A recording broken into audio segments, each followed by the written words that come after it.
মোৰ ছাত্ৰ ছাত্ৰীসকল আকৌ আজি মই তোমালোকৰ ওচৰলৈ আহিছো এটা নতুন এটা প্ৰবলেম এটা লৈ কেনেদৰে আমি সলভ কৰিব লাগে লাষ্ট ক্লাছত আমি আলোচনা কৰিছিলো কনস্ট্ৰেইন অপটিমাইজেশ্যন উইথ ইকুৱেলিটি কনস্ট্ৰেইন আৰু তাত কেনেধৰণে আমি প্ৰবলেম এটা কেনেধৰণে আমি কৰিব লাগে আমি প্ৰবলেমটো সলভ কৰিব লাগে সেইখিনি কথা আমি আলোচনা কৰিছিলো আৰু তাত আমাৰ এটা ইকুৱেলিটি কনস্ট্ৰেইন থাকে এটা অবজেক্টিভ ফাংচন থাকে আৰু তাৰ জৰিয়তে কেনেধৰণে আমি ফাংচনটো মেক্সিমাইজ আৰু মিনিমাইজ কৰিব লাগে আৰু তাৰ উপৰি আমি কেনেধৰণে এক্সপেৰিমেণ্টেল ভেৰিয়েবলখিনি আমি উলিয়াব লাগে সেইখিনি কথা মই তোমালোকৰ লগত আলোচনা কৰিছিলো আৰু মই ভাবো তোমালোকে সেইখিনি বুজি পাইছা আৰু সেইকাৰণে আজি মই তোমালোকৰ ওচৰলৈ লৈ আহিছো এটা প্ৰবলেম লৈ আৰু সেই প্ৰবলেমটো আমি কৰি চাওঁ তেতিয়া তোমালোকৰ বেছি ক্লিয়াৰ হ'ব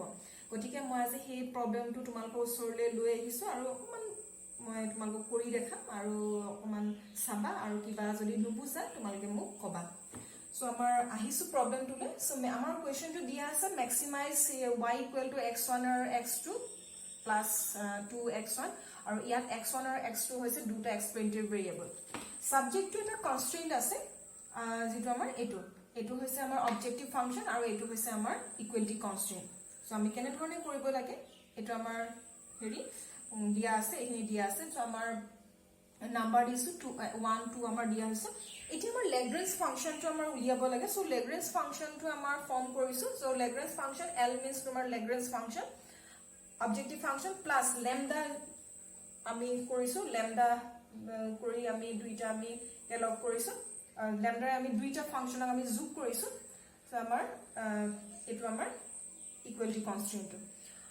এতিয়া আমাৰ for the maximization আমি জানো যে for the maximization two conditions must be fulfilled so first order condition and second order condition so first order condition to হৈছে delta L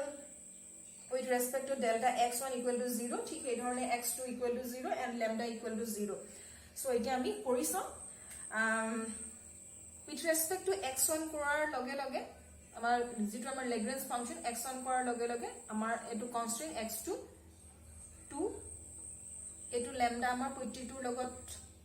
ইনটু হৈ আছে গতিকে আমাৰ এটো x1 আছিল lambda so lambda equal to 0 so আমাৰ ইকুৱেচন number 3 আমি দিছো ঠিক এই ধৰণে x2 with respect to x2 আমি কৰিছো আমি partial differentiation আমি কৰাৰ লগে লগে যেতিয়া আমাৰ other variable remain constant so আমাৰ constant হৈছে x1 ঠিক এই ধৰণে এটো আমাৰ x2 ইয়াত আমাৰ x2 আমাৰ আছে so 2 lambda so equal to আমাৰ 0 সো আমাৰ এটো আমাৰ ইউনিট নম্বৰ ইকুৱেচন নম্বৰ 4 আমি দিছো সো আমাৰ পিছৰ খিনিলে আমি কৰিবলৈ যাওঁতে আমি মুহাৰিব লাগিব কাৰণ মোৰ এখন অকমান সৰু হৈছে আৰু সৰু হোৱাৰ কাৰণে মই এখিনি মুহাৰিছো সো পিছৰটো আমাৰ আছে যে আমি উইথ ৰেসপেক্ট টু আমি lambda আমি কৰিব লাগিব সো আমাৰ ৰেসপেক্ট টু lambda আমাৰ ফাংচনটো আছে x1 x2 plus 2x1 lambda 20 2x2 equal to 0 so আমাৰ lambda এখিনি আমাৰ কোন ধৰণৰ lambda নাই এখিনি আমাৰ গুটেখিনি লগত আমাৰ lambda পূৰণ হৈ আছে so এখানে 20 x1 2x2 equal to 0 so আমাৰ এটো আমাৰ ইউনিট ইকুৱেচন নাম্বাৰ আমি 5 দিছো তো 4 আছে 5 দিছো এতিয়া from the equation number 3 and 4 আমি 3 আৰু 4 পৰা অকমানকে কৰিছো from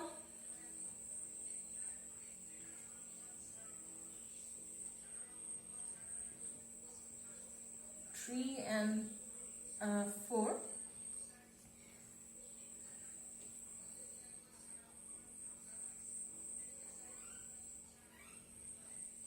lambda equal to 2 plus a lambda equal to 2 plus x2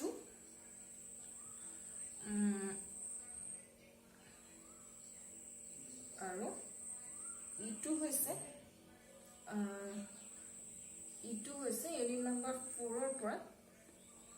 lambda equal to 2x1 so আমাৰ এটো এতিয়া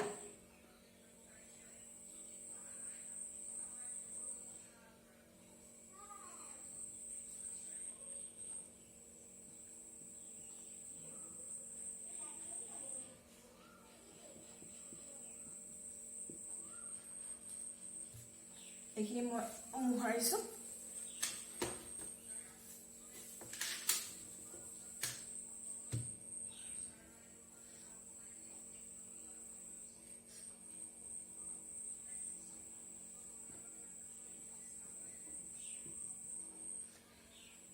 আগৰ আমাৰ ইকুৱেশ্যন নম্বৰ 5 দিছিল আৰু এটো হৈছে ইকুৱেশ্যন নম্বৰ 6 এতিয়া আমাৰ ইকুৱেশ্যন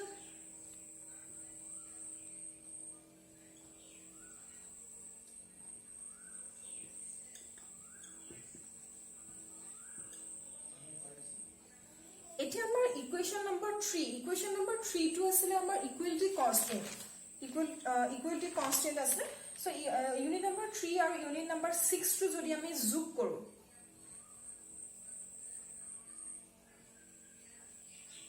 এটো হৈছে আমাৰ ইকুৱেশ্যন নম্বৰ 2 আছিল আৰু ইকুৱেশ্যন নম্বৰ 6 হৈছে এটো হেৰি হল আটা গল 20 so x1 oh sorry 24 divided by 2 12 so x1 equal to 12 so x1 equal to 12 আমি পালো so পিছৰ খিনি আমি গৈছো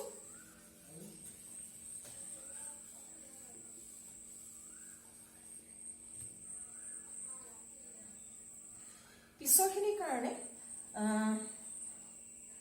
x1 ৰ ভ্যালুটো আমি কোনোবা এটা ফাংশনত যদি আমি বহুৱা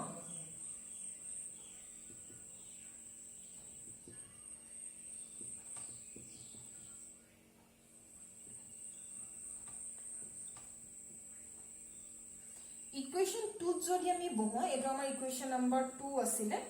so 12 plus 2x2 equal to 20 so 2x2 20 minus so 8 so 8 divided by 2 equal to 4 so amar x2 equal to amar 4 palu aru x1 equal to 12 palu etia x1 equal to 12 aru x2 equal to 4 ei duta value e amar function to maximize koribo ni minimize koribo hekhini kotha ami janibole আমি second অর্ডারটো আমি কৰিব লাগিব so ইয়াত আমি হেছিয়ান ডিটাৰমিনেন্ট of order 2 এটো আমি কৰিব লাগিব এইখিনিতে মই তোমালোকক এটা কথা কওঁ যে যেতিয়া আমি এক্সপ্লেনেটৰি ভেৰিয়েবল এটাতকৈ বেছি থাকে বা দুটা যদি থাকে তেতিয়া আমি হেছিয়ান ডিটারমিনেন্ট অফ অর্ডার 2 আমি কৰো যেটো আমি অলৰেডি লাস্ট ক্লাছত আমি আলোচনা কৰিছিলো তাৰ পিছত যদিহে আমি দুটাতকৈ বেছি ধৰিলে x1 x2 x3 যদি আমাৰ থাকে তেতিয়া আমাৰ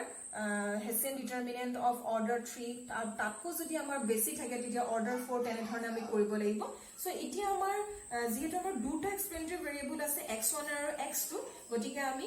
হেছিয়ান ডিটাৰমিনেন্ট অফ অৰ্ডাৰ 2 আমি কৰিম গতিকে আমি হেতু ম্যাক্সিমাইজেশন নে মিনিমাইজ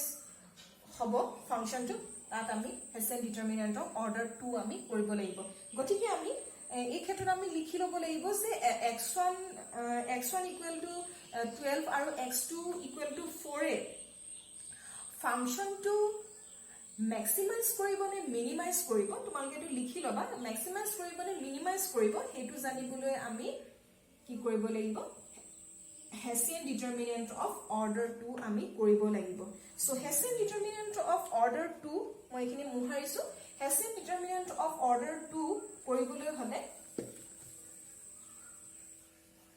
আমি জানো যে হেছিয়ান ডিটাৰমিনেন্ট আমি লাস্ট ক্লাসত আমি কৰিছিলো g1 g2 g1 g2 l11 l12 l L11 L22 এইটো হৈছে আমাৰ হেছিয়ান ডিটাৰমিনেন্ট সো আমাৰ 0 আমি 0 0 G1 মই অলৰেডি তোমালোকক কৈছো যে আমাৰ কনষ্ট্ৰেন্টৰ যেটো কোএফিচিয়েন্ট কনষ্ট্ৰেন্টৰ যেটো কোএফিচিয়েন্ট হেতু আমাৰ G1 x1 ৰ যেটো কোএফিচিয়েন্ট G1 আৰু x2 ৰ যেটো কোএফিচিয়েন্ট G2 সো আমাৰ ইয়াত কনষ্ট্ৰেন্ট যেটো আমাৰ ইকুৱেলিটি কনষ্ট্ৰেন্টছ আগতে আমি লিখিছিলো ইয়াতো আমাৰ এটো ফাংচনে হয় সো ইয়াত আমাৰ কনষ্ট্ৰেন্টটো কোএফিচিয়েন্টটো হৈছে 1 x1 ৰ 1 সো এই কাৰণে G1 1 হ'ব আৰু x2 কোএফিচিয়েন্টটো হৈছে 2 গতিকে G2 টো হ'ব 2 সো হেতু আমাৰ অলৰেডি আমাৰ জানিছো গতিকে আমাৰ F1 L11 L12 L21 এখিনি আমি নিৰ্ধাৰণ কৰিব লাগিব সো L11 মানে তোমাৰ L ক আমি x1 ৰে যেটো আমি ডিফাৰেন্সিয়েট কৰিব লাগিব G2 L ৰ ডিফাৰেন্সিয়েট কৰিব লাগিব যেটো আমি অলৰেডি আমি কৰি থৈছো যেটো আমি কৰি থৈছো হেতু কৰি থোৱাটো আৰু এবাৰ আমি x ৰে ডিফাৰেন্সিয়েট কৰিব লাগিব তেতিয়া আমি L11 আমি পাম গতিকে এই ক্ষেত্ৰত আমি পাইছিলো আগতে আমি পাইছিলো যে এটো আমি পাইছিলো এটো আমাৰ পাইছিলো তোমালোকে বহিখনত চাই লবা এটো আমি পাইছিলো গতিকে ইয়াত আমাৰ হ'ব এটোটো 0 হৈ গল এটো 0 হৈ গল গতিকে আমাৰ এটো হ'ব কি হ'ব 2 আছে এটো হেৰি আছে এটো হ'ব আমাৰ 0 ঠিক আছে সো আমি পিছৰটোলে আহিছো সো L11 0 ঠিক সেই ধৰণে L12 মানে আমি x1 ৰে যেটো ফাৰ্স্ট অৰ্ডাৰ ডেৰিভেটিভ আমি পাইছিলো হেতু আমি x2 ৰে ডিফাৰেন্সিয়েট কৰিব লাগিব সো সেই কাৰণে x2 ৰে আমি ডিফাৰেন্সিয়েট কৰিব লাগিব যেটো আমি এটো গতিকে আমি x2 ৰে আমি যেটো আমি ফাংচনটো হৈছে এটো আমি যেটো ফাৰ্স্ট অৰ্ডাৰ আমি যেটো পাইছিলো এটো হৈছে এটো গতিকে এটোৰ ক্ষেত্ৰত আমাৰ 1 হ'ব ইগৰা আমাৰ 0 সো এটো আমাৰ 1 হ'ব সো হৈ গল সো আমাৰ কিমান পালো L11 টো আমাৰ 0 পালো আমি ইয়াত লিখি থৈছো আমাৰ পিছত দৰকাৰ হ'ব এটো আমাৰ 2 পালো সো এখিনি আমি মোহাৰিব লাগিব গতিকে মই ইয়াত কিনাৰ ফালে মই লিখি থৈছো নেক্সট আমাৰ আহিছে L21 সো L21 আমি x1 ৰে আমি ডিফাৰেন্সিয়েট কৰিব লাগিব যেটো আমি x2 ৰে first order condition with respect to x2 ৰে আমি যেটো আমি পাইছিলো হেতু x1 ৰে আমি ডিফাৰেন্সিয়েট কৰিব লাগিব সো এই ক্ষেত্ৰত আমি কি পাইছিলো x1 2 lambda তো এটো আমাৰ হ'ব 1 গতিকে আমি ইয়াত লিখি থৈছো যে 1 1 তাৰ পিছৰটো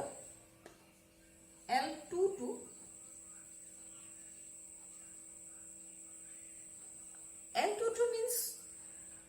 যেটো আমি first order derivative with respect to x2 আছিল হেতু আকৌ আমি x2 ৰে আমি ডিফাৰেন্সিয়েট কৰিব লাগিব সো আমাৰ কি হৈছে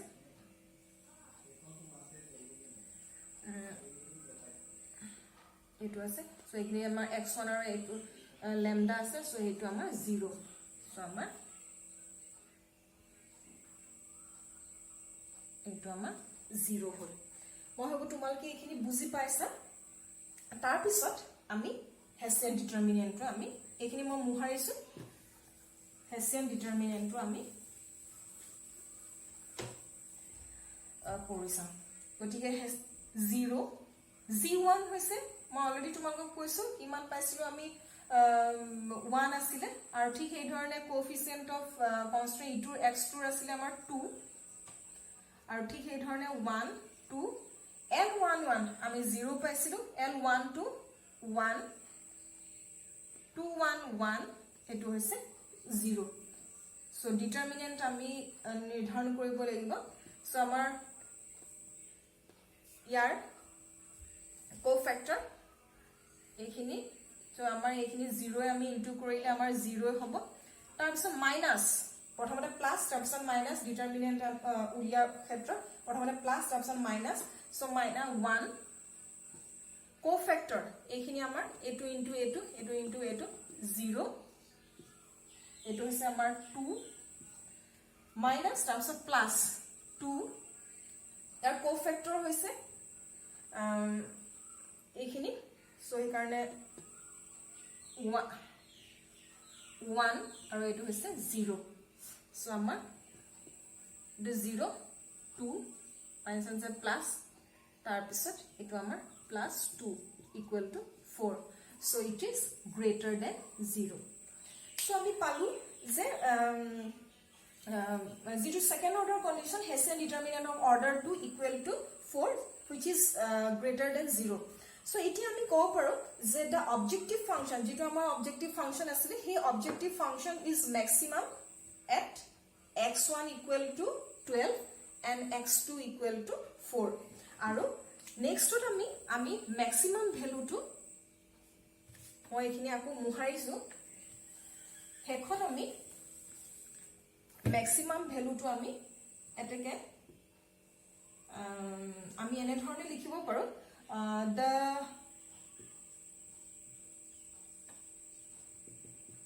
the objective function is maximum at x2 equal to 12 and x2 equal to 4 and the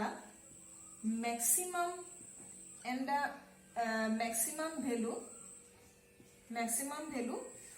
কি আছে y equal to আমাৰ কি আছে x1 x2 যেটো আমাৰ objective function আছে আৰু 2x1 আমাৰ x1 equal to 12 পালো x2 equal to 4 আৰু ইটো আমাৰ পাইছিলো 2 into 12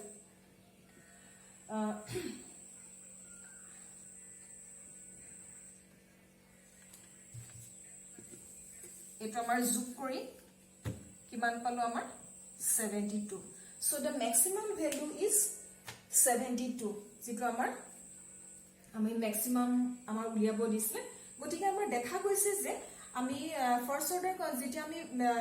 ইকুৱেলিটি কনস্ট্ৰেন্ট এটা দিয়া থাকে আৰু অবজেক্টিভ ফাংচন এটা আমি অলৰেডি দিয়া থাকিব আৰু ইকুৱেলিটি কনস্ট্ৰেন্ট এটা যেটা দিয়া থাকে তেতিয়া আমি ল্যাগ্ৰেঞ্জ ফাংচন আমি ফৰ্ম কৰিব লাগিব আৰু সেই ল্যাগ্ৰেঞ্জ ফাংচনটো আমি ফাৰ্স্ট অৰ্ডাৰ কন্ডিশন আৰু সেকেন্ড অৰ্ডাৰ কন্ডিশন আমি কৰিব লাগিব আৰু এই ধৰণে কৰি ফাংচনটো ম্যাক্সিমাম হ'ব নে মিনিমাম হ'ব হেতু আমি কৰিব পাৰো সো এইখিনি মই তোমালোকক কলো আৰু মই ভাবো তোমালোকে এইখিনি বুজি পাইছা আৰু পিছৰ যিখিনি প্ৰবলেম তোমালোকে নিজে অকমান ঘৰত প্ৰেক্টিস কৰি চাবা আৰু মই ভাবো তোমালোকে ভাল ধৰণে পাৰিবা এটো